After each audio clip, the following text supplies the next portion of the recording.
اعوذ باللہ من الشیطان الرجیم بسم اللہ الرحمن الرحیم۔ پیارے دوستو، آج ہم ایک ایسے جن کا واقعہ آپ سے بیان کریں گے جس نے حضرت آدم کے دور سے لے کر آپ سرکار صلی اللہ علیہ وسلم کے دور تک زندگی گزاری اور آپ صلی اللہ علیہ وسلم کی زیارت کا شرف حاصل کیا۔ بتایا جاتا ہے کہ وہ جن شیطان کا پڑپوتا تھا۔ پیارے دوستو، ویڈیو شروع کرنے سے پہلے آپ سب سے درخواست ہے کہ ہمارے چینل کو سبسکرائب کیجئے اور بیل آئیکن کو بھی ضرور پریس کر دیجئے گا تاکہ ہماری ویڈیو کی آنے والی نوٹیفیکیشن آپ کو ملتی رہے۔ حضرت انس بن مالک رضی اللہ تعالیٰ عنہ فرماتے ہیں، ایک روز ہم حضور اکرم صلی اللہ علیہ وسلم کے ہمراہ مکہ مکرمہ کے جنگلات کی طرف نکلے۔ ہم تہامہ کے پہاڑوں کے ایک پہاڑ پر بیٹھے تھے کہ ایک بوڑھا شخص نمودار ہوا اور اپنی لاٹھی کے سہارے چل رہا تھا۔ اس نے نبی اکرم صلی اللہ علیہ وسلم کو سلام کیا اور آپ صلی اللہ علیہ وسلم نے سلام کا جواب دیا اور فرمایا، یہ بوڑھا شخص اپنی چال اور آواز سے جن معلوم ہوتا ہے۔ پھر آپ صلی اللہ علیہ وسلم نے اس سے دریافت کیا، تو کون ہے؟ اس نے عرض کیا، یا رسول اللہ صلی اللہ علیہ وسلم، میں جن ہوں، میرا نام حامہ بن ہیم بن لاقیس بن ابلیس ہے۔ پیارے دوستو، ہمارے آقا صلی اللہ علیہ وسلم نے فرمایا، میں تیرا اور شیطان کے درمیان صرف 2 پشتوں کا فاصلہ دیکھ رہا ہوں، اور پوچھا تیری عمر کتنی ہے؟ اس نے کہا، یا رسول اللہ، جتنی عمر اس دنیا کی ہے اتنی میری ہے یا اس سے کچھ کم۔ جس پر حامہ جن نے اپنی عمر کچھ یوں بیان کی، جن دنوں قابیل نے حابیل کو قتل کیا تھا اس وقت میری عمر چند برس تھی۔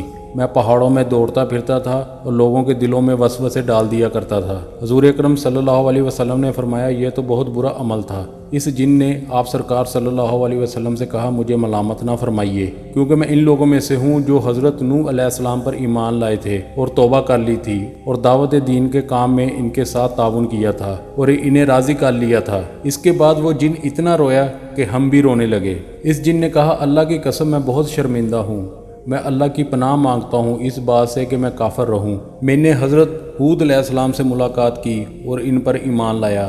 اسی طرح میں نے حضرت ابراہیم علیہ السلام سے بھی ملاقات کی، اور جس وقت حضرت ابراہیم علیہ السلام کو آگ میں ڈالا جا رہا تھا میں ان کے ساتھ تھا، اور حضرت یوسف علیہ السلام کو جب کنویں میں ڈالا گیا تو میں بھی ان کے ساتھ تھا اور حضرت یوسف علیہ السلام سے پہلے اس کنویں میں پہنچ گیا تھا۔ اسی طرح حضرت شعیب علیہ السلام اور حضرت موسیٰ علیہ السلام سے بھی میری ملاقات ہوئی تھی۔ انہوں نے مجھے تورات سکھائی تھی اور فرمایا تھا، اگر تم عیسیٰ علیہ السلام سے ملاقات کرو تو ان کو میرا سلام کہنا۔ جب میری ملاقات عیسیٰ علیہ السلام سے ہوئی تو میں نے موسیٰ علیہ السلام کا سلام ان تک پہنچایا۔ حضرت عیسیٰ علیہ السلام سے ملاقات کے وقت انہوں نے مجھے فرمایا، اگر تیری ملاقات محمد صلی اللہ علیہ وسلم سے ہو تو ان کی خدمت میں میرا سلام عرض کر دینا۔ چنانچہ میں اس امانت کو آپ تک پہنچانے کے لیے آپ کی خدمت میں حاضر ہوا ہوں اور حضرت عیسیٰ علیہ السلام کا سلام آپ کی خدمت میں پیش کرتا ہوں اور آپ صلی اللہ علیہ وسلم پر ایمان لاتا ہوں۔ حضور اکرم صلی اللہ علیہ وسلم نے جب یہ پیغام سنا تو آپ کی آنکھوں میں آنسو آ گئے۔ آپ نے فرمایا، عیسیٰ پر سلام، اور اے حامہ، امانت پہنچانے کی وجہ سے تجھ پر بھی سلام ہو۔ اور آپ نے فرمایا، تیری کیا حاجت ہے اے حامہ؟